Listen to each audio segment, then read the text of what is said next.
On behalf of the New York Public Library, I'd like to thank all of you for joining us for this exciting author talk. My name is Allison Ellis, and I'm an adult services librarian here at the St. George Library. My co-moderator is Amir Ardolik. He's going to be helping me out. He's also one of my colleagues here at the St. George Library. Before introducing our author, I'd like to touch base on some housekeeping items. Due to the size of this group, we're hoping that everybody can stay muted. And if you would like to have your cameras off, you're more than welcome to do that. This meeting is going to be recorded, like I previously said. If you are on your camera, you will be recorded, and the chat box will be recorded. If you'd like to ask questions during this program, you can do so in the chat box or by the Q&A function, which is accessible by clicking the activities button in the lower right-hand corner of your screen. It has a little triangle, square, and circle as a button. Feel free to talk amongst yourselves in the chat box as well. We're all friends here. We can chat in the chat box. So a few words about our author. Paul Cantor is a writer whose work has appeared in the New York Times, New York Magazine, Rolling Stone, XXL, Esquire, Billboard, MTV News, Vice, Fader, Complex, and elsewhere. Born and raised in New York City, he began his career as a music producer and is now among the most authoritative voices in music journalism. In nearly 2 decades, documenting hip-hop culture, he has interviewed and written about luminaries such as J. Cole, Kendrick Lamar, Nicki Minaj, 50 Cent, the Wu-Tang Clan, Logic, Common, Scarface, Wyclef, Damon Dash, Young Yeezy, MIA, Action Bronson, Suge Knight, among others. He's a Staten Island native who spent much of his early career living and writing in St. George, and a 2004 graduate of the College of Staten Island. And I'd like to take this opportunity to welcome Paul Cantor. If you want to unmute and turn your camera on. Hey, everybody. So because this is the New York Public Library, I do want to start off by asking you, what are you currently reading? Oh, wow. That's a great question. Surprised me with that one. What am I currently reading? I just finished a book, a biography of Osama bin Laden. Yes, very happy subject matter. Didn't know that Osama bin Laden was just like every other frustrated dad out there on the internet. When the Arab Spring happened, he said, "Damn, they forgot about me." Just finished Raekwon the Chef's book, another Staten Island native. That was really, really, really good.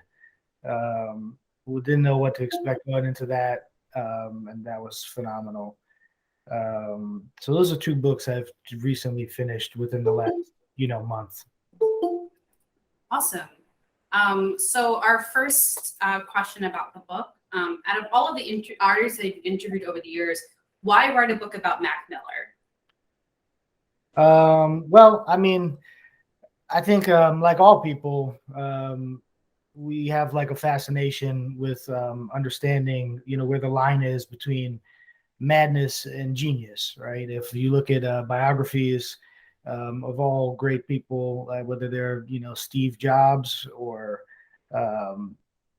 Alexander Hamilton, Benjamin Franklin, they're all, sort of strange people who've done interesting things, and there are a lot of contradictions, and they've driven themselves crazy to do the things they've done. And with Mac, I felt that he was a person who fit that mold. Unfortunately, towards the end of his life, he became a bit of a tabloid magnet. And when he passed away, there was like a little bit of a tabloid version of who he was that was kind of becoming the myth that people were like learning about online. And I almost felt like he was becoming like a meme or something, that he was being reduced to, his ending. I would go online almost every day and I would see people like with these, like, I'm crying listening to Mac Miller, tweets. And I just thought that was really interesting because I didn't really remember him being somebody that I associated with sadness. I actually associated him with like unbelievable energy and good times. And I'd been to his shows, and I knew that that wasn't really a representation of who he was, even though he had some later music that might have been a little bit in that mold. And I thought that was really interesting. I write in the book about being one of the first people that the first label that he was on, they sent me his music to ask me how I felt about it, if they should work with him. At that time, he was really a young kid. He might have been 17 years old. And I knew kind of like, because I was there in the beginning, that there was a lot of joy, in his life and what he was trying to do. And so I kind of went in to like try to figure out how, if there is a sad ending, how do you really even get to that point? And like, what is the real truth, to what his life was like? And so my initial goals were just that, just to kind of understand like what he was like as a person, and then sort of explore, as I was doing that, all this other stuff that the book is about. Excellent. And can you talk a little bit about the writing process of this book? The writing process was fairly intensive. All work of journalism is pretty labor intensive. You have to interview people, you have to do a lot of research, and you have to try to get things right. It's not like a work of fiction where you can just kind of make things up. And particularly when somebody is really as beloved as Mac, you want to try to make sure you like capture some of the spirit, that they were about, while they were alive, in your writing itself, right? You don't, like, he wasn't a dry person and like boring. He was actually, fairly exciting guy. So I tried to, make a person feel like they were almost in the driver's seat with him. As far as the like interviews, I probably interviewed anywhere between, on the record and off the record, like 50 to 100 people. And some of those interviews were 6, 7, 8 hours long. Some of them were with one subject could be multiple times that we talked. And a lot of texting people, to follow up on, different questions. Traveled to Pittsburgh, where he's from. Went to his neighborhood. Went to a lot of places that he frequented growing up. And traveled to LA a few times, Brooklyn a few times, to just be on the same blocks as the person. It's hard to write about something, and try to imagine what they feel and what people are talking to you about if you're not actually there. Like, he has a song called "The Frick Park Market," which is on his first album. And I just kind of like wanted to see, like, what is it like going to the Frick Park Market? Like, what does that feel like? What's the route that you would take to that? And what does a person see on their way to the store? Like, what's to the left of them, the right of them? What does everything look like? How does it feel? And that, was a big part of writing the book. So it was very involved. And then, I had hundreds of hours of audio in these interviews, right? It would have made for a great podcast. But, it had all these interviews and thousands of pages of transcripts, which were, I was aided with by my assistant, Michael. He's on this chat right now. So shout out to him. And, I had to like sift through it, right? Sift through mountains of information. Then another aspect of it was Mac was somebody that lived a great portion of his life. He had a persona, a version of himself that existed online. That some of that was self-generated through social media, tweets, Instagram, Vine, all these different platforms. He had Instagram accounts that people didn't even know about, that were like alter egos that he created where he would share things about himself that maybe only a small portion of people were paying attention to. He also had alter egos that he made YouTube pages for, where he would like upload beats and things like that under like pseudonyms. And it was almost playing like a cat and mouse game with the audience, seeing like, can you find me where I am? And so, yeah, it was a lot sifting through that, hours and hours of, content. And sometimes online, right, when you have that content, there's a lot of this version that you're presenting, right? It's not necessarily, I don't want to say it's inaccurate, but it's a little bit of the superhero version of who you are.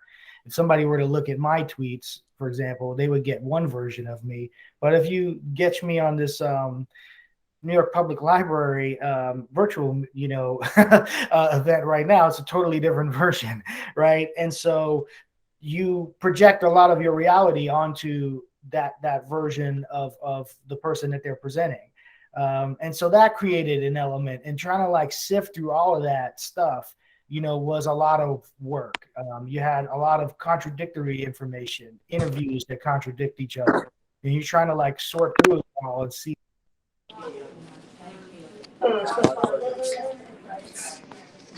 I'm sorry, Paul. I think I just muted you by accident.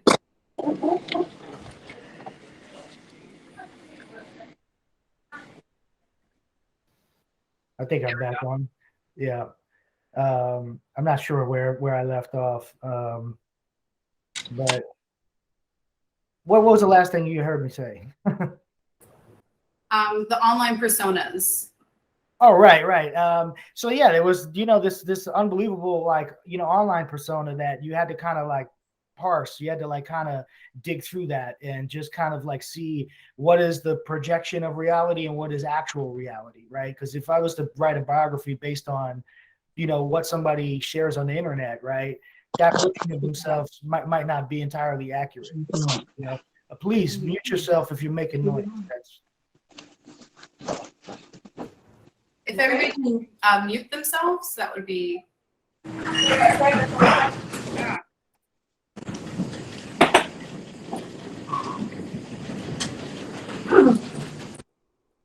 I think we should be good now. Yeah. Okay.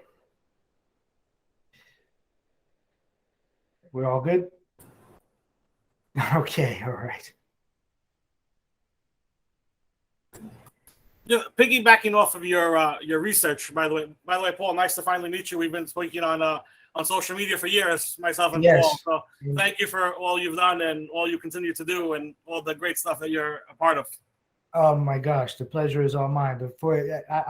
I couldn't even, just for everybody that's on this call right now needs to know that, I didn't start my career necessarily in St. George, but I lived in St. George for, from 2007 to 2015.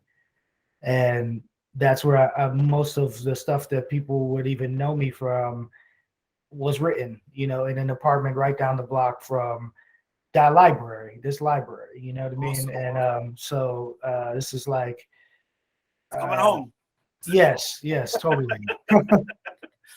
What I wanted to add in your research, when you went back to Pittsburgh, like, so I haven't gone to Pittsburgh. So when you're doing like Mac Miller research, is he like the equivalent to like a Method Man on Staten Island? Like, is that like, because besides like him and Wiz Khalifa, who's coming out of Pittsburgh where like, oh, this is Mac's town type thing? Is he like their hero? You know what I mean? Like, for hometown hero, for lack of a better description term. Yeah, no, absolutely. Absolutely. I think, people generally he's an icon, you know what I'm saying? As is Wiz. And yeah, like a lot of what I tried to capture in the book was just, what that journey was like coming up out of Pittsburgh, a place that people don't necessarily associate, or at that time did not associate with, hip hop, there really had never been anyone, that big out of there. There definitely were artists. I don't want to make it seem like nobody was doing anything, because that would be revisionist history. But it was a lot of independent rap, and then you had this label, Rostrum Records, right, which had Wiz Khalifa on their label, and it took them a couple years to get settled and really get Wiz out there. A lot of that was just Wiz himself, right? I mean, the label gets credit, but Wiz himself deserves, at least, half of it. I mean, if not more, right? There's a million labels with artists on them, and they don't do anything. So the talent is the thing that leads. But there was like a little bit of a pattern that was set forth by Wiz, and then Mac came sort of behind him. And they ran a lot of the same plays, right? There's a little bit of a playbook, and I talk about that in the book. I don't call it a playbook necessarily, right? But but if you're really paying attention and kind of see the patterns that I'm laying out, you can see they did a lot of the same things to kind of get Mac going. Some of his friends argue in the book that they didn't necessarily need the label, maybe that he would have got signed elsewhere. But they were very much responsible, and that was a very homegrown thing. And I thought, that was super interesting. I really did not know a ton about Pittsburgh before I went there. I learned a lot. Learned it was, a really great city. Very good people there. A mixed bag in terms of, it reminded me a lot of Staten Island. Actually, he has a friend, the guy who kind of discovered him, Artie Pitt, who's in the book a lot. I remember Artie used to tell me, this is like going back 2007, 2008, actually the first time I think I ever met him, which might have been 2006. He said, we're from Pittsburgh.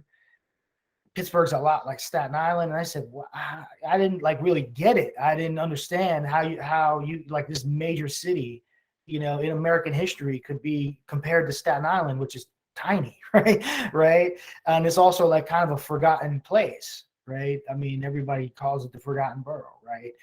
But then you go there and you're like, yeah, this actually is a lot like Staten Island. You're like, wow, this is really like a very similar place. Much bigger in terms of like scope. They have, some very tall buildings, arguably skyscrapers. I mean, there, and so it's much more built up. I think it's called a city of bridges. So there's a lot of bridges there. But it's amazing. I mean, you can drive. One thing they don't have in common is traffic. Staten Island, it takes you 15 minutes to drive 4 feet. Pittsburgh, 15 minutes you could get from one end of the city to the other. Much different in that sense. But yeah, it was dope learning about Pittsburgh. One of the reasons why I even was super excited about doing the book was because it gave me an opportunity to learn about a place I didn't know anything about. So yeah. Max seemed to have been part of this generation of artists who were kind of like on the cusp of social media, like very early social media, like forums, MySpace, very early YouTube, and kind of gets his fame with like you said, like Vine, Instagram. How do you think his career would have went if he maybe got started 2 to 3 years later when the big social media boom happened? That's a great question. I'm not 100% certain, because around 2012, 2013, like you're, the sort of period you're talking about, it did become really difficult for newer artists to get attention. There was like a period from say 2007 to maybe 11 or 12 in which blogs and forums and as you said, MySpace, even talk about MySpace in the book, I had to almost define what MySpace was for people, because I didn't know if anybody would know what it is. It seems so relevant to me, but I felt that a younger generation wouldn't really know. So I think if he came a little bit later, it might have been difficult for him to get attention, but I also feel like he was very savvy and probably would have figured it out. He did embrace a lot of these social media platforms willingly. I don't think it was like I don't know for certain, but I don't think anybody had to convince him to get on Vine. You know, I think he wanted to do that. And like it was a fun way for him to express himself in a comedic and humorous way, which he was a funny guy. I mean, ultimately, right, for everything that, you know, people could say about him, I think that's one thing that is a major takeaway. Like he was definitely a funny dude. You know, and I talk about that a lot in the book, about just like that X factor of you know, just having that thing, right? That natural charisma that people gravitate to. And we see that online now with the people who have large followings on social media. They are just characters, you know, and he was a character. I got his music not through MySpace and not through a blog. I got his music sent directly to me. I looked at him for 2 seconds, right, and watched the video and was like, this guy is just he's got it, right. Ultimately, though, you know, as a journalist and a critic and a music industry person behind the scenes, you get videos like that all the time, and you might see that X factor in somebody, but they don't do anything with it. There's still a lot that needs to be done, because, you know, talent is part of the equation. It's a big component of the equation. And like I said, it might even be 75 to 80% of the equation. But the other thing is you got to work. And he had like, not just him, but the people around him as well. They had you know, a working class mentality about this, right? They were very humble and had a lot of humility and did not have big egos, possibly because, like Staten Island, they were coming from a place that was a little overlooked, and it was just like, anything we can get is dope, you know. So that was also something that I observed, you know, in him. I talk about where he comes from in the book a lot, and one thing I kind of latch onto a little bit is this thing I think about with him, where I say he lived in a white collar neighborhood with a blue collar work ethic.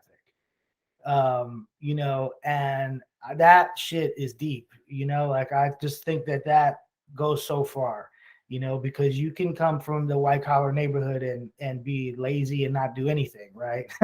But I don't think he had that, you know. I think he had like a really strong work ethic. And so I believe that whether it was in 2007 or 2008 or in 2012, he would have probably figured it out.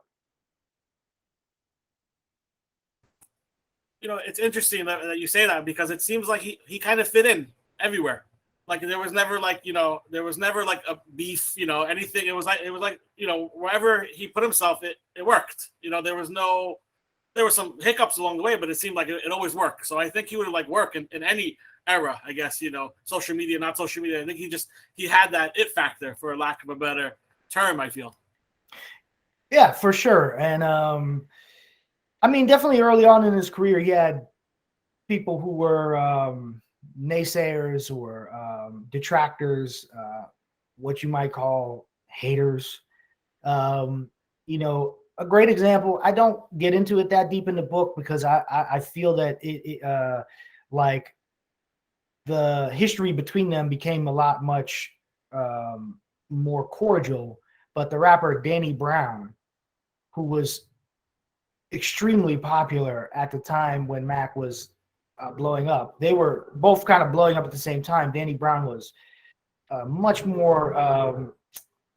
He was much more in like a hipster, you know, cool guy scene. Very like celebrated by music critics.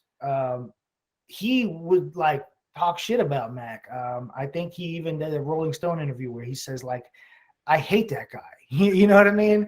Had no reason to say this, right? It was just, he just didn't like him, right? Based on like maybe his you know, the way he looked, whatever his disposition was, something about Mac was annoying him. And I think that was not necessarily common, but happened occasionally with people, where he was an easy guy to kind of dislike, because it seemed like he was sort of waltzing in a way, right? And everything appeared very easy, and that brings when somebody's winning, it gets you pissed off, right? You're like, what's up, man? Why is he getting all this like attention? Right?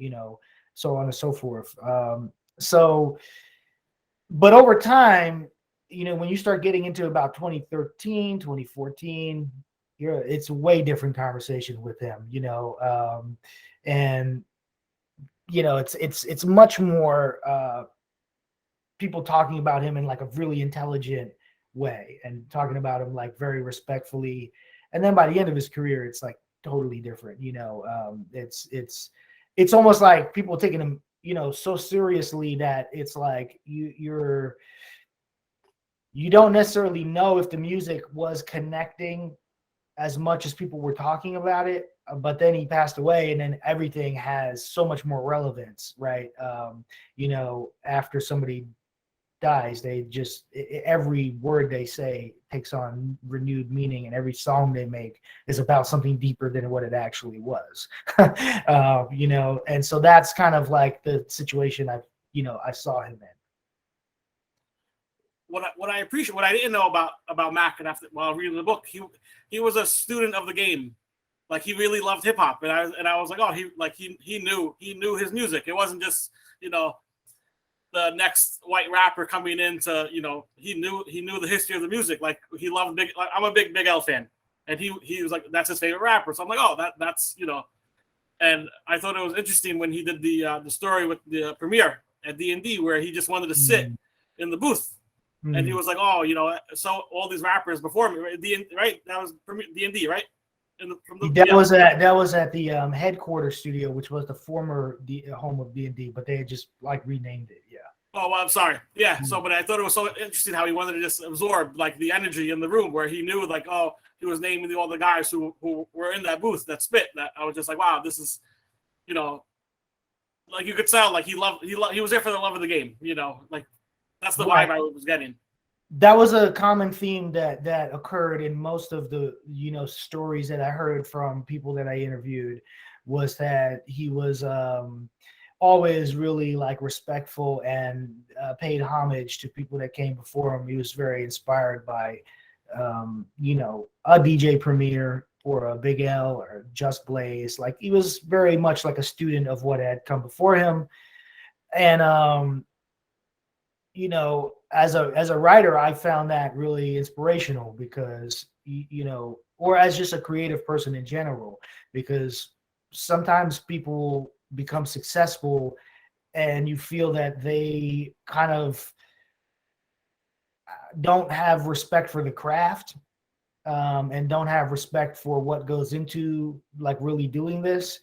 And then, they become wealthy and they're successful and they're famous, and you're like, you have a little sour grapes over it, right?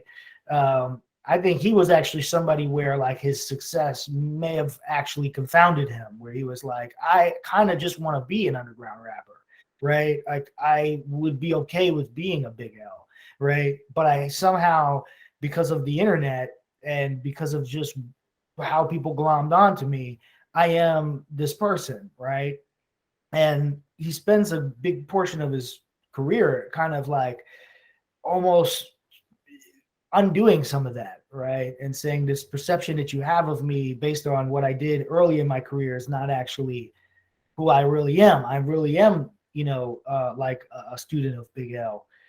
I think it's amazing. In the book, about like halfway through, I guess, there's the scene, and hopefully people on this Zoom, they get the book from the library or wherever they find it, but they see that there's this thing where he's on the radio, and Kanye West and J. Cole are having their big like their big sales showdown, right, in 2013, and he's in the promotional thing, and he starts talking about like this Quasimodo record, right? And he talks about like a Static Selector record, and he's saying like, in the middle of us talking about all this like Yeezus and all these things that are like major things, let's not forget these like underground rap albums, that are pretty much the lifeblood of what I'm doing, maybe what other people are doing as well. So like, I think he did that consistently. I'd try to give a platform to stuff that people weren't really that up on. Maybe his fans weren't that up on, right? Because they might have been just like super dialed into him. And it was almost like he was trying to put people on, just like, his older brother and, a lot of his friends did to him. They said, yo, this is not cool. This is cool. You know what I mean? You got to check this out, and also the Big L stuff was really fascinating because, and not to get too long-winded about it, but, I was interviewing some people, some of his fans. I mean, a lot of them didn't know who Big L was, right? So I found myself in this scenario where I was like, oh, I actually have to I almost have to explain who Big L is, right? Because maybe we're like hip hop heads, but the general public might not be as in tune with who he is, right? They're not necessarily hip hop historians. They don't really know like what his importance is. Like him talking about him in an interview and saying, Big L is my favorite rapper. It's like, okay, cool, but like, why? Right? I don't get it. Like, who is this guy, and why do you admire him so much? So there was a lot of that too. It's like, why are you obsessed with that? The Quasimodo thing, I don't know how many people on this are familiar with, that, but it's like, that's kind of interesting because then on one of his next projects, he kind of does a Quasimodo thing where his voice is in like a pitched up, he has a pitched up effect, and it's called Delusional Thomas. That was like a project that he put out. And people were like, what's up with this voice thing? And it's like, well, yeah, it's kind of like coming from the Quasimodo thing, so it's kind of, it was like almost like you had to unpack a lot of these references. That's the thing about hip hop. It comments on other parts of the culture. Every rap lyric is like a reference to something else, right? That's why sites like Genius are so unbelievable, right? Because they allow you to kind of open those things up and look and see what the reference is, right? And it's like, what is this person talking about? So there's a lot of that, in his work and other people's work, but in his work and when we were writing about him, you have to kind of play that little tug of war. Like, how deep in the rabbit hole do you get?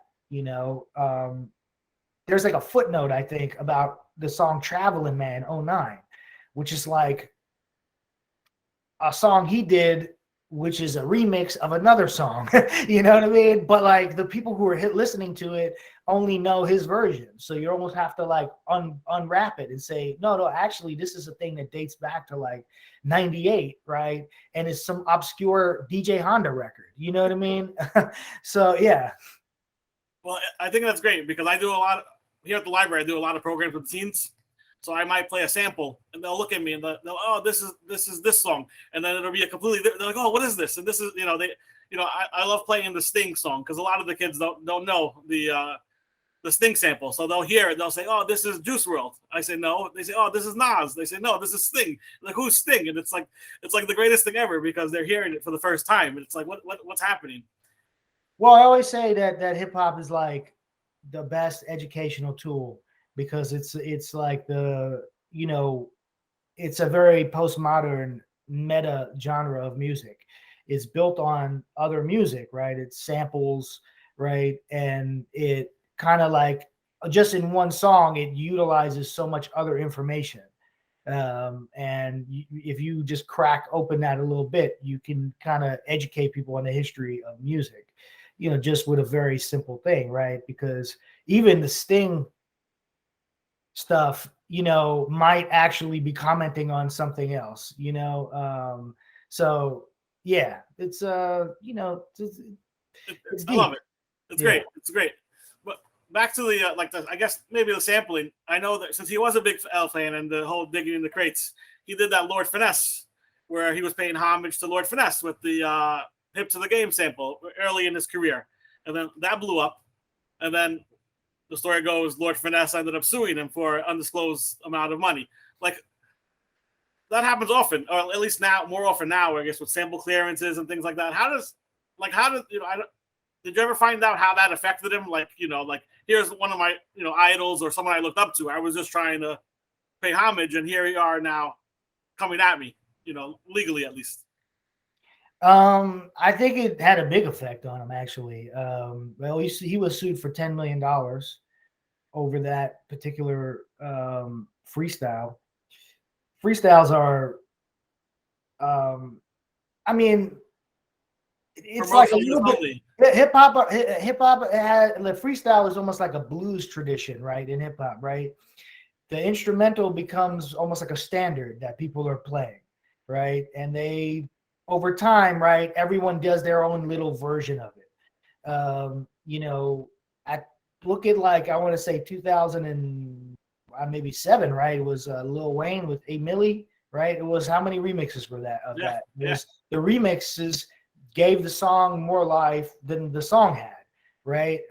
Like everybody had a different version. So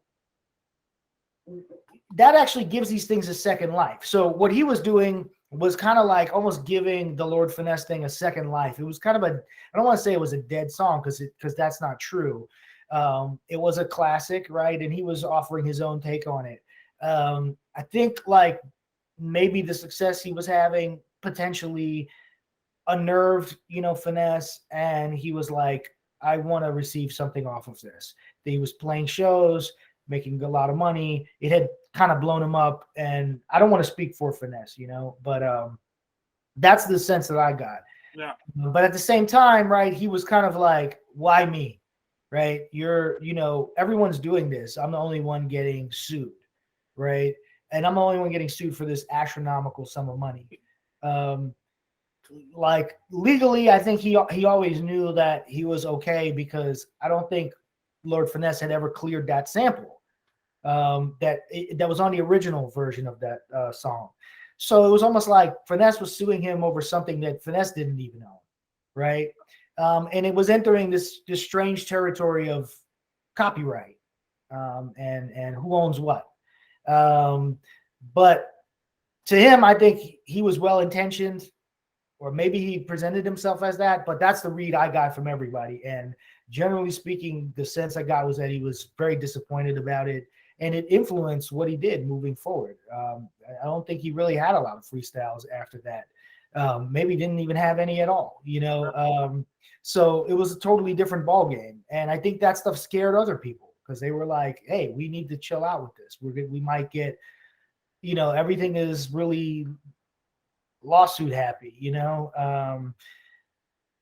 yeah, so that I think lodged in his head because he was very young then, man. If you're like 19 and you're getting sued, for $10 million, you're gonna feel pretty stressed out about that. Doesn't matter how successful you are. Yeah, and by someone he looked up to. It wasn't like he was, he knew the guy. It wasn't like I'm just picking the song and So I thought that was interesting how it played out, I guess. Well, one thing that I don't remember exactly because I have the book behind me, but I don't have it open, right? I know one of his friends said him and Finesse did speak, and they made some sort of plan to work, right? Yeah. There was like a conversation that occurred, and I think that at a certain point, it was like there was a gentleman's agreement that maybe went awry, so I don't think Finesse, in his defense, I don't think suing him was the first thing on his mind. Yeah. I think that there was some way that they were trying to resolve it. And just by nature of how long things take to actually happen, and something that one of his friends did tell me, which was he made so many plans with people because he never wanted to disappoint anyone. So anything a person asked him to do, he would say yes and then just not do it. Right. And that gave him the perception of being like flaky and maybe unreliable. But it was like he just never wanted to say no. And so that was kind of like what happened there. I think Finesse at a certain point was like, yeah, I got to kind of take this to the next level. And that did disappoint him a lot. Yeah. Yeah. In the book, it seems like Mac was always evolving from mixtapes to albums to like everything was like another piece of the puzzle, I guess, for another chapter in his own book. And he really wanted to work with CeeLo Green. So CeeLo went from Goody Mob to his other Gnarls Barkley to a pretty vast career. So where do you see like Mac going from like where like if you were playing the choose your own adventure type thing, where do you see Mac headed like in if the story played out, differently, how would he evolve? Like, what do you see him doing? What would you have seen him doing? Well, I think the CeeLo Green comparison is actually a really interesting one, because CeeLo is somebody who I think he saw as, even though he didn't work that much with CeeLo, he did the one record with him. He did cite CeeLo as being like an inspiration for him, and CeeLo's career being inspirational, because CeeLo was somebody who, as you said, started out with Goody Mob. Goody Mob had like some success in the 90s. And then their moment kind of like, I don't want to say passed, but it just sort of changed and became whatever it became. And CeeLo became a solo artist, and he kind of reinvented himself. First as like a rapping R&B artist. I think he had an album called CeeLo Green is the Soul Machine. He might have had one other album before that. But he was doing like really interesting music, and nobody was paying attention to this stuff, right? Then he gets with Danger Mouse, right? And they create Gnarls Barkley, and he kind of puts aside everything he's built up and almost becomes a new character, right? And that character allows him to make different types of music, fusing a lot of different genres. With Mac, I think that was sort of starting to happen to him a lot towards the end of his career. He was moving in that direction, but it was still under this like rubric of Mac Miller. You got to remember, he put out a jazz EP that through like a pseudonym, that was an alter ego. So they were both playing with this alter ego thing, right? But CeeLo was with the alter egos a lot more successful. He was able to kind of spin it into like a whole separate career. Mac was kind of doing it, but it wasn't really it didn't blow up completely, right? It was still under who he was. I think he was using CeeLo as a little bit of a model to follow. And certainly on his posthumous album, Circles, you can hear that he's in a much different, tone in terms of the direction his music is going in. It's more singer-songwriter-ish.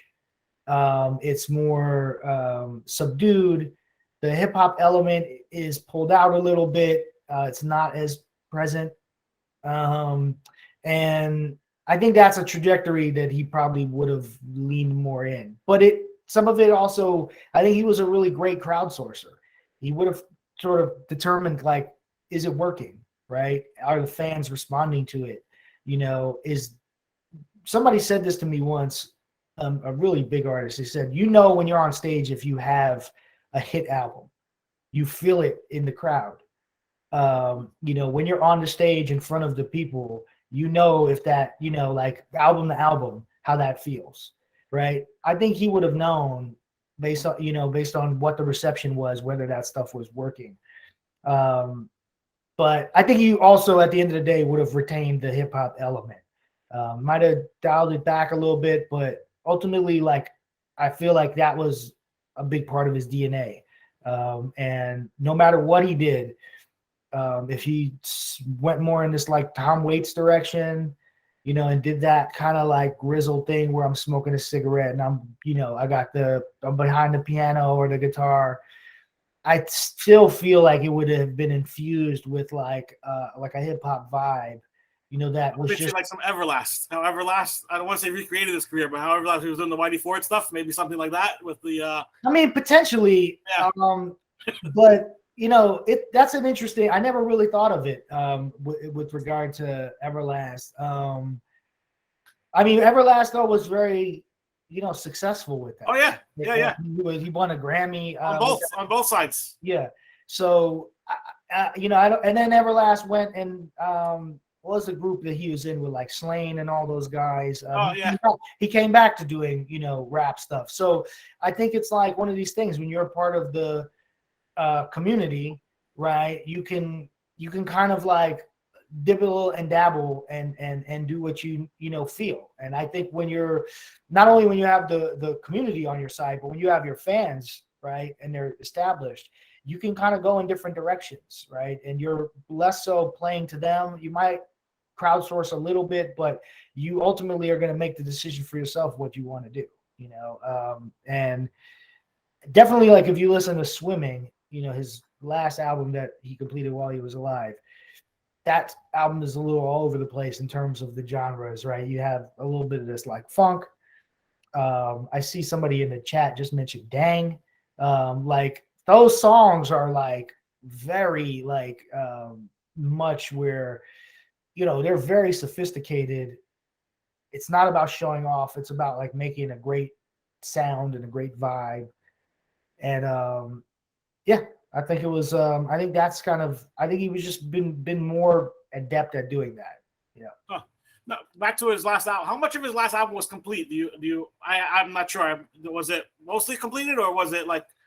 Because it was a great album, but do you know how much of it was actually done? Was it on its almost complete when it was? This is Swimming or Circles. The circles was the. What was the circles? I think it was in a state of completion, right? I don't think it was fully complete. Yeah, John Bryan finished it. John Bryan, who worked with Kanye and Fiona Apple and a bunch of other people. Yeah. I think he took what was there based on, because he was a co-producer on some of the songs on Swimming. He might have been I don't remember 100%, but he might have even been credited as like an executive producer on that.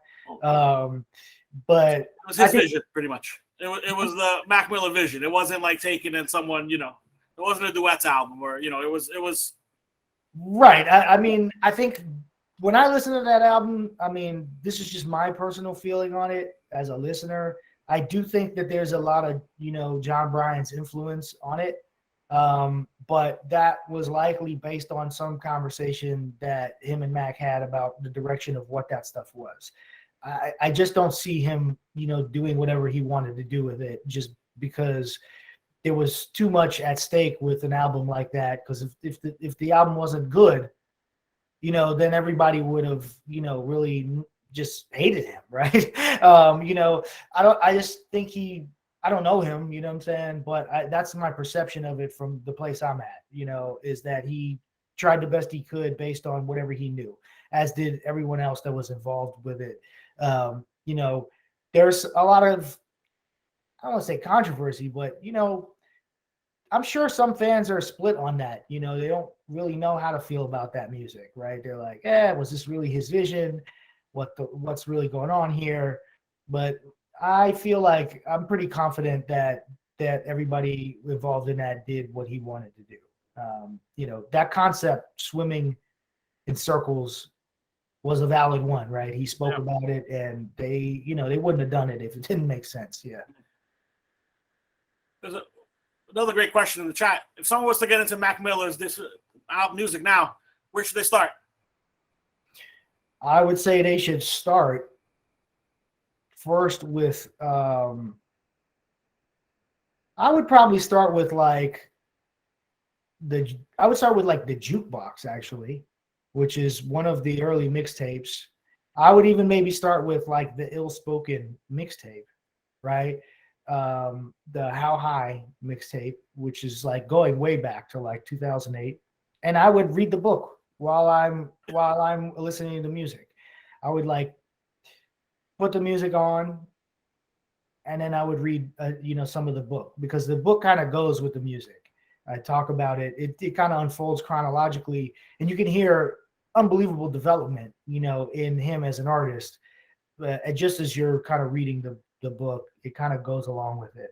So that would be my suggestion. In fact, I think if you come into his music like in 2014 or 2015 with a mixtape like Faces, which was recently re-released in October, or if you get in on the Divine Feminine, I definitely think you're missing a lot of context. And the songs, like, they kind of have they're gonna hit you because they're dope on their own, but so much of Mac is like good jumping in the rabbit hole, you know, of whatever he was dealing with, which is in the music a lot. He talks about so much stuff in his songs that relates to his life, you know, off record. And that's what I tried to actually capture a lot in the book. It's like, what is he actually talking about here? Divine Feminine, for example, is this album that's about love, and everybody thinks it's about Ariana Grande, and you know, because of the timing of its release. But in fact, a lot of it was made while he was living in New York with his ex-girlfriend, right, before Ariana Grande, right? And it's exploring a lot of different themes that, you know, he was being inspired by in that situation. But you don't know that unless you just, unless you really dig into it. I was always a big fan, you know, my dad is on this call right now, you know, liner notes were big in jazz, you know, in jazz music, right? And grew up looking at that stuff, right? The liner notes would kind of tell you so much. Nowadays, liner notes kind of don't exist. No more thank yous. Yeah. But I mean, even beyond the thank yous, they would have these great writers who would tell a story and talk about, like, you know, whoever, you know, Coltrane, anybody, Pharoah Sanders, right? You know, you would just open these things, and just by getting into it, you would hear the record, but there was all this subtext, you know, and so that's why I say start in the beginning and read the book.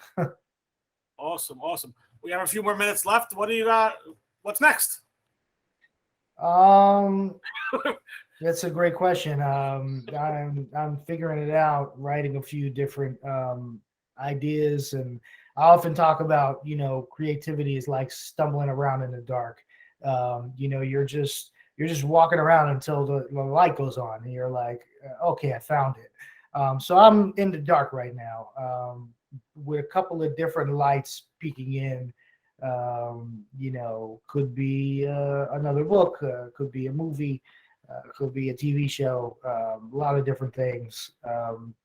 But we'll see, you know, which one connects and what really speaks to me. And that I feel like, you know, when you write a book such as this, and one of the reasons why it's so great to talk about it is because I've been in this world, you know, for, I was paying attention to Mac Miller from day one, but then I was really in his world, you know, for the last almost 4 years. So when you take on a project like this, you have to recognize that you're committing to thinking about something for, you know, 3-4 years. And that's a heavy load on a person. You know, it's a lot. So you have to be careful about what you commit to, and just be really assured that that's the thing you want to be doing. So yeah, there's a couple of those things, but we'll see what the next one is. Hopefully I'll be back here doing this with you. The door's always open for in a short period of time. We appreciate everybody coming. Hopefully this was you know, interesting talk. Everybody enjoyed it. Was there any more questions in the chat? I think that was it. If anyone has anyone wants to chime in, by all means, you know, we got a couple of minutes. If you're in the neighborhood, come stop by the library. We got a whole bunch of, you know, books. We got this great book, you know, come pick it up, buy it, and then come pick it up. Yeah, please do stop in the library. It's a great library. And yeah, I mean, and walk around St. George, which is a great neighborhood. Great views of Manhattan and the water. And, you know, it's an undiscovered treasure in Staten Island. Yeah. And I do thank you. I do thank you for all you've done and everything you continue to do. I appreciate everybody. All right. Thank you. All right, take care. And keep a lookout for our next programs. We'll, you know, take a look on our website or social media, and then we'll hopefully we'll meet again. All right. Awesome.